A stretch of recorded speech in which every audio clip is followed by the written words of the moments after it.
Good morning. Good morning. Great events this weekend. Thank you, everybody who was involved. Friday night really was April and Sarah and Joe. I think Valerie, you stayed here for that too. I've never seen parents enter a place and exit so quickly in my life. Like, hey, they're yours. We're out of here. Yeah, but thank you so much for that. That was wonderful. And yesterday, I give Michelle a little credit for, I give Michelle a lot of credit for helping put the spring cleaning together. Who knew cleaning windows could be so fun? Well, today's lesson is called An Incomplete Picture, which really is not why, but you'll notice no slides today. It's just going to be good old-fashioned Bible thumping. Jonah is a man who just couldn't see the big picture. He didn't have a Bible. Okay, he wasn't familiar with the New Testament, of course, that we have today. And every step along the way for him, he wasn't getting it. He wasn't understanding it because he didn't know what God's plans were. And which is why I tell you, it's such a dark book on so many levels. And we live in a world right now, and we hit on this a little bit this morning, where there's so much negativity. And we looked at Lot and his story this morning, and we all know what happened there.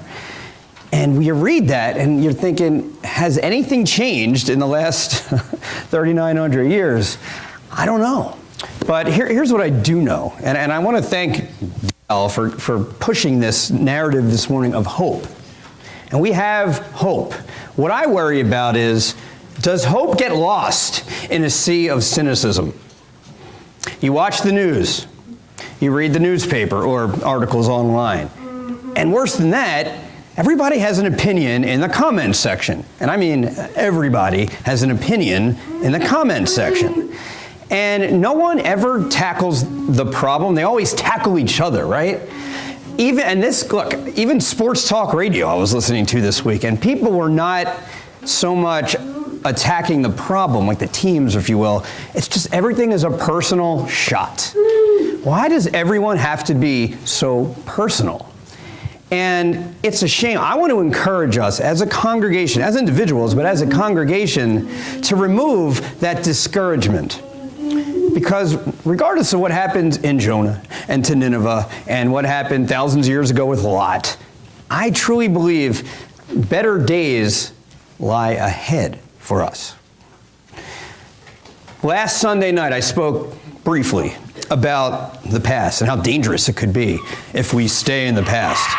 So one thing I might suggest is while we're running from the past and we're advancing toward the future, we embrace today. Today, I don't need to tell you this. Today, that's all you've got. You're not guaranteed tomorrow. You're not guaranteed tonight. What can we do to build our community today? The problem with this incomplete picture, it's not that it's incomplete. It's just your perspective and my perspective is entirely different from God's. You see, we don't see what He sees. And I've said this before, we're on page 7 in our lives, and He's already on page 700. We see by our faith. And we don't need to know everything, do we? Wouldn't it be more boring if you already knew every single thing that was going to happen to you in your future? Where's the fun in that? Now, Jonah might disagree with that. Last week we talked about Ruth, but the week before we continued our study in Jonah. Next week will be our last one. So go to Jonah. We're at Jonah 3. We're going to look at Jonah 3, verse 10, and then 4:1 and 4:2. So it's just going to be 3 verses. When we last left Jonah, he was being spit out of a fish, and he's on the beach, and he's walking to Nineveh, and he issues a warning, these words of warning. Remember, basically in a nutshell, he said, you've got 40 days and God's going to destroy you. And Jonah thought, that sounds great. I'd love these guys to be destroyed. But God had some other plans, possibly. Do you remember the king of Nineveh and all his subjects wore sackcloth? They repented. And it says, the king actually cried urgently or mightily to God. Verse 9, which precedes today's verses, you hear the king saying, "Who knows? God may relent and change his mind. He may turn from his fierce anger so that we do not perish." Who knows? So what we're going to see today is a Jonah who's thinking to himself, this is not fair. And then he thinks out loud, this is not fair. And if you've ever been in that situation where you're saying, God, you're not fair, his answer would probably be, you were right. He doesn't have to be fair, but he is correct. So Jonah's about to be very upset. Let's read 3:10 through 4:2. When God saw what they did, they meaning Nineveh, how they turned from their evil ways, God changed his mind about the calamity that he had said he would bring upon them, and he did not do it. But this was very displeasing to Jonah, and he became angry. He prayed to the Lord. He said, "O Lord, is not this what I said while I was still in my own country? That is why I fled to Tarshish at the beginning, for I knew that you are a gracious God and merciful, slow to anger, and abounding in steadfast love, and ready to relent from punishing." All right, we'll stop there. I've got the NRSV today, by the way, but it's very similar in the other translations. First of all, let me look at that last verse. He prayed to the Lord. It doesn't look like a prayer to me. It's almost like he complained to the Lord. He whined to the Lord. And it's okay, by the way. You're allowed to complain to God. I think he can handle it. But Jonah just wasn't taking this well. He was jumping to illogical conclusions. Notice what it said in verse 10. It said God changed his mind about the calamity that he had said he would bring upon them, and he did not do it. Unless I'm reading it wrong, it doesn't say God blessed Nineveh and made them into a really awesome nation. No. Jonah jumped to an illogical conclusion. All it says is what God did not do. A few years ago, when I was working in an office, I thought I had lost my sandwich, and I had literally accused every single person in the office. You took my sandwich, didn't you? I knew it.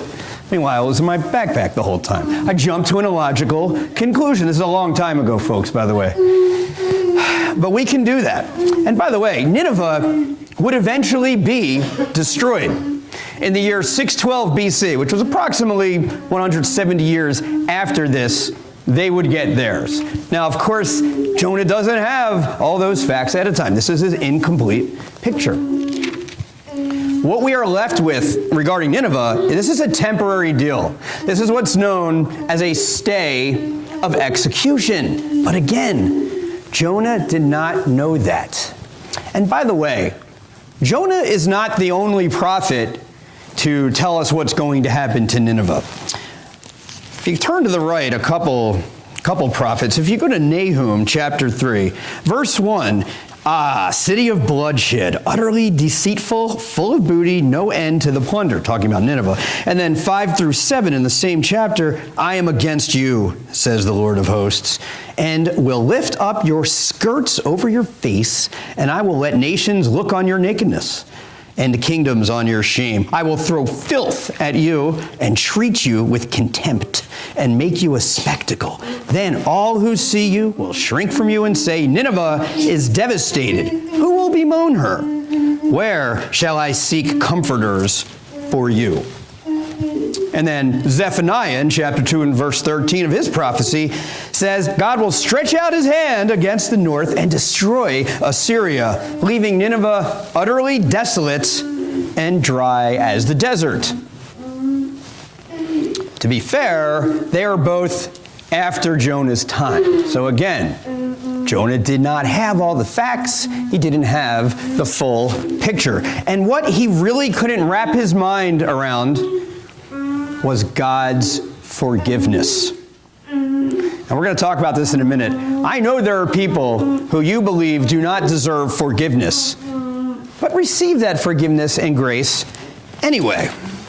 You see, Jonah asks the question now, God will ask the next 3 questions, and we will talk about that at length next week. The way I see it, and probably the way you see it too, Jonah, like us, is thinking temporally. He doesn't understand that God doesn't grade on a curve. He doesn't understand that God sets the standard. And what's that standard, by the way? It's perfection. It's perfection. So you've got Jonah trying to speak on behalf of Israel, saying to God, how come we don't get the breaks, but Nineveh does? I mean, these guys are way worse than us. They sin differently than we do, right? So they deserve a punishment. Let me quote Paul, by the way, Romans 3:10 through 12. He says, there is no one righteous. There is no one righteous, not even one. There is no one who understands. There is no one who seeks God. All have turned away. They have together become worthless. There is no one who does good, not even one. That's not Matt Wolf speaking. That's Paul speaking. And that's Paul quoting David and Solomon. I'd say those are 2 pretty good sources. I'm going to ask a question now that you may think is blasphemous. So here we go. Is God ever wrong? Is God ever wrong? Probably looking at me like, really? Is this the best you got today, Matt? Is God ever wrong? Well, I mean, it's an obvious answer. We all know the answer. At least we think we do. But then, is God wrong when a teenager is bullied to the point where she feels that she's got to commit suicide on YouTube? Is God wrong during that point? Is God wrong when your mother is diagnosed with cancer? Is God wrong when you get fired from a job and are struggling to feed your family and pay your bills? Is God wrong when your phone rings at 2:30 in the morning and the voice on the other end says, there's been a really bad accident, your child is involved, and you need to get to the hospital immediately? Is God wrong during those times? The way that a rich American person views God, is that the right way compared to the poor Honduras child who does not have clothes? It's the same God? How about one of your friends who has 6 beautiful, healthy babies, and your other friend who does not have the ability to conceive, who cannot conceive? Did God get it right for one and wrong for the other? Is God ever wrong? I don't know if you know this. I've got 2 sisters, 2 younger sisters. They're a little bit younger than me. My youngest sister, Betsy, is what you would call, and I hate to use this term, but she's normal. Really, no one's normal. But, she's healthy, has 2 kids, a house, a job, a husband, the whole 9. My other sister, Samantha, was born with mental retardation. It is profound. She cannot live on her own. She cannot eat on her own. She can't drink independently. Essentially has no way to communicate. So I'm growing up in a house where I really didn't know God, to be honest. And I see this unfold before my eyes, and I'm thinking, did God get it right with the younger one, but did he miss the mark with Samantha? Of course, the answer is no. Because God does not make mistakes. We just don't have the whole picture. He doesn't make mistakes, which is why you're not born gay. And if you are born a girl, you know what? It's not okay for you to say, I'm going to be a boy because I feel that way. God doesn't, that's not on him. And I know a lot of people who go to 12-step programs. And you know what? If you have problems with alcohol, or if you are addicted to, your drug of choice, that's not on God. That is your responsibility. That's my responsibility. Don't blame that on God. He didn't create the world that way, did he?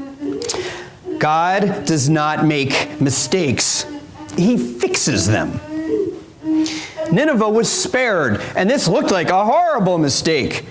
Only it wasn't, because God had the whole picture, and Jonah did not. He knows what he's doing. Look, did God make a mistake when he allowed his only begotten son to suffer and experience shame for you? Is that a mistake? We have to think. Sometimes we just really need to rethink the paradigm and figure out what it is that's going through our minds and I'm talking about myself too, when we're so quick to blame others and to pin the responsibility on a mean God. But like a seeing eye dog who guides their owner through the intersection of a busy New York street, God will guide us. Only the difference is, he takes us to where he wants us to go. It's not the other way around. I don't know if you've noticed that, but just ask Jonah, right? He said, Jonah, go to Nineveh. So Jonah went the other way, like 3,000 miles the other way. Okay, God fixed that very quickly. He fixes mistakes. But Jonah, to be fair, he was correct about the fate of Israel. In 722 BC, they would be destroyed by the Assyrians, which included Nineveh. I will say this, though. Regardless of Jonah understanding this or understanding God's will, we don't have to understand his will. You know why? Because God does not owe you or me an explanation. I'm glad, Dan, that you chose trust and obey. Because really, isn't that kind of all we have to do? The guy who wrote that song, if I have this correct, is a man by the name of John Sannes. And he wrote these lyrics after hearing someone actually say, I'm not quite sure, but I'm going to trust and I'm going to obey. When we walk with the Lord in the light of his word, what a glory he sheds on our way. While we do this good will, he abides with us still and with all who will trust and obey. Just be grateful I did not sing that, by the way. All right.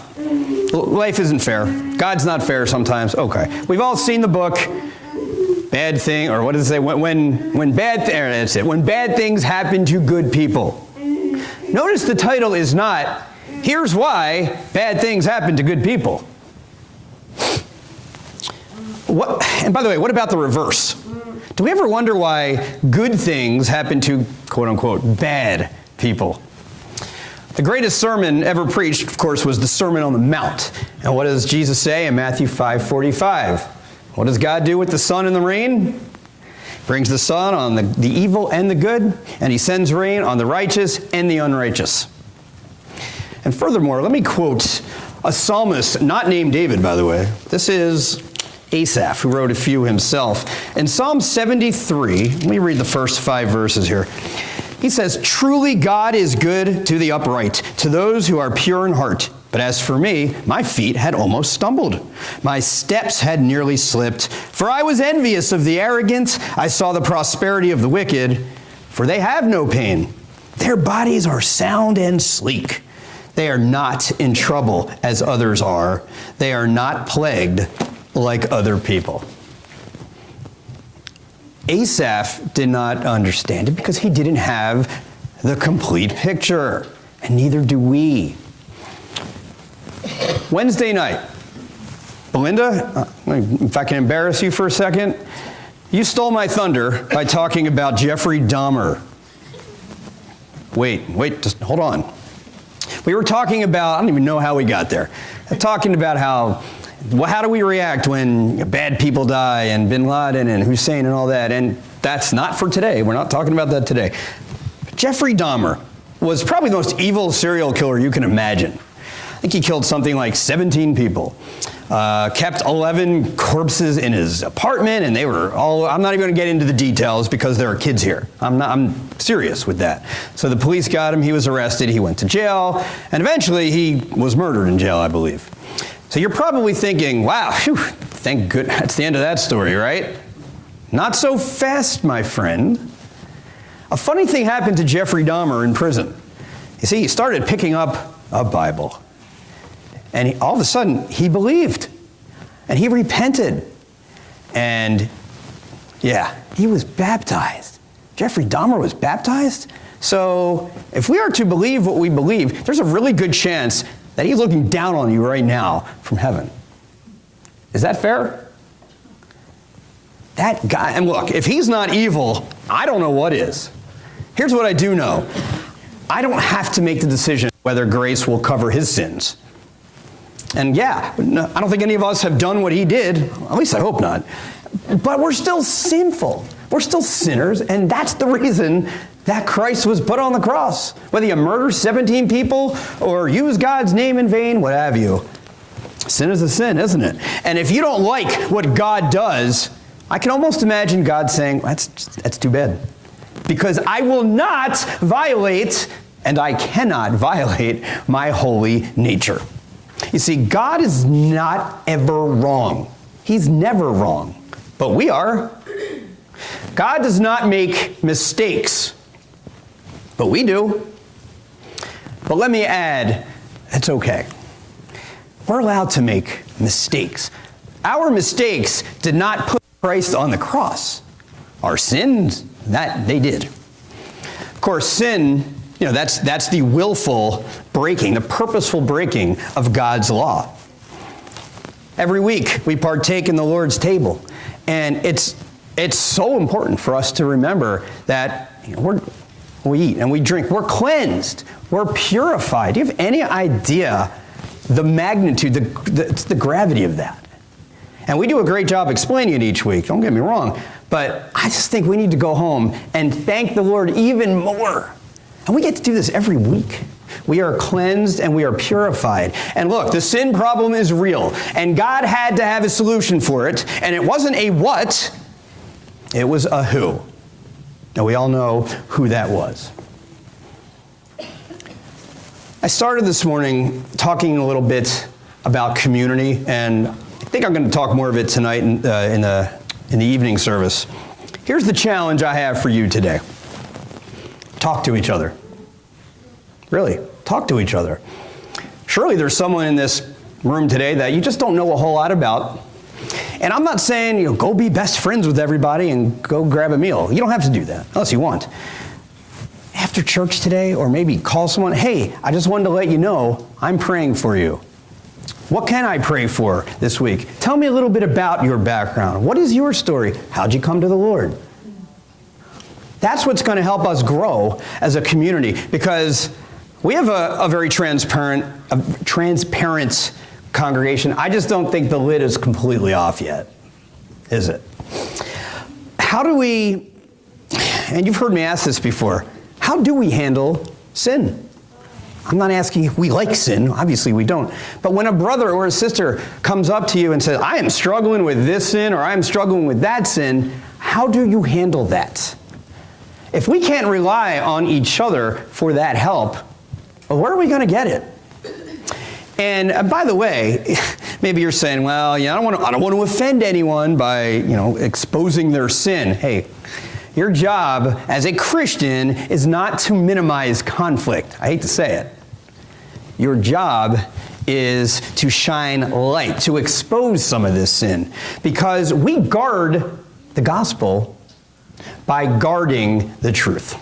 And we live these words out as a community. This is how we learn about one another, and this is how we learn about God. So before I offer the invitation, let me offer first an invitation just to be a little bit more involved. Not necessarily with events, because I think we do a great job there, but just be a more loving and a tight group for all of us, myself included. Author James Thompson says, church renewal occurs only when the community acknowledges that it is the recipients of an extraordinary gift. This is an extraordinary gift, what we have here.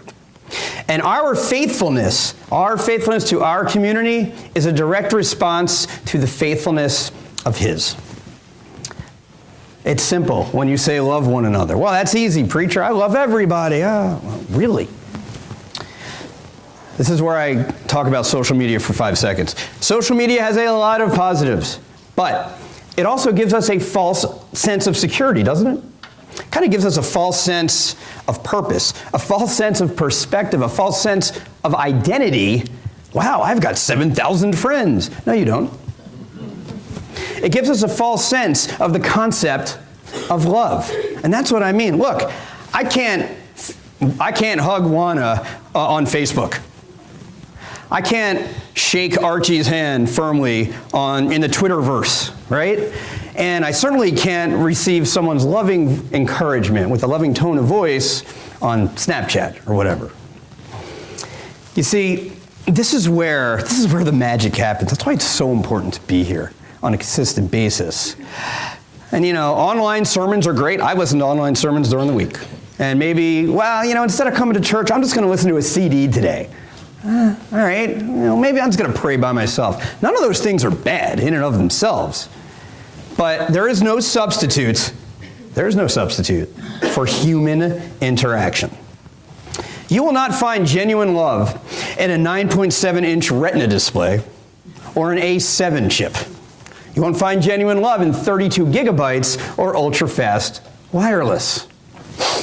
Real life, you see, does not exist in pixels and digital imaging.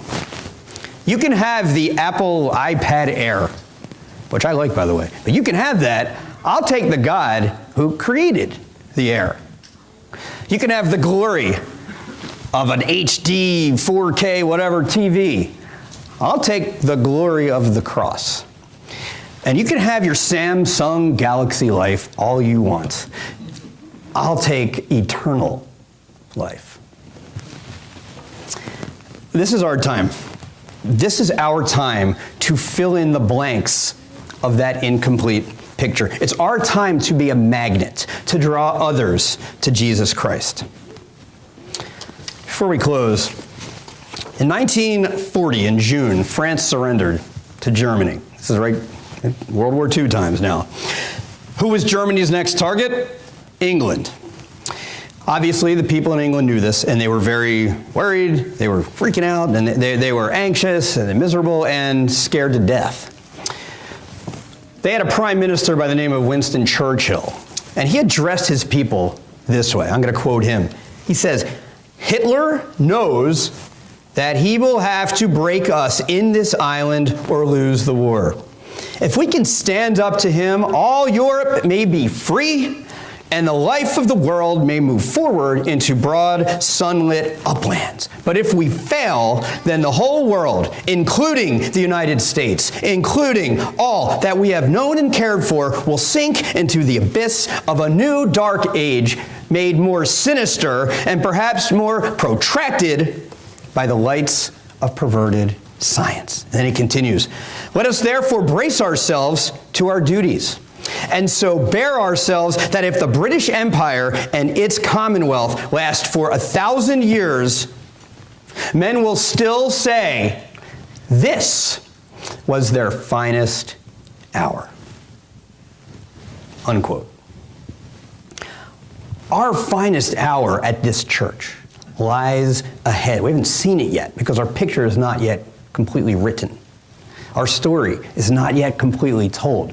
We need to embrace it. If you have not yet been baptized, if you don't have that relationship with the Lord, you haven't received that so-called finest hour yet. And of course, Jesus is fine. When he was on the cross, it wasn't fine for him at the time, but that eventually is our finest hour.